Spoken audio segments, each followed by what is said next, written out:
Hey everyone, welcome back to another video. In this video, I'm going to show you how you can add password in your Windows. So guys, without wasting a time, let's start this video. First of all, click Windows plus I, or you can select Windows button on your PC and go to setting. So I'm going to press Windows plus I.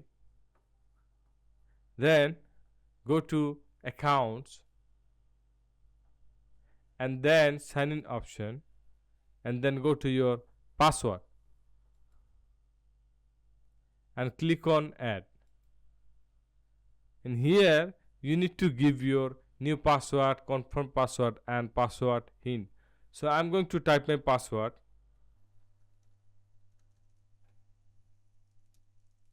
So if you click this icon, you can see your password. Now I'm going to click on my password hint and click on next and click on finish. So my password is added to my PC. So this way you can easily set your password in your computer. I hope you understand this video. Please subscribe this channel for more videos.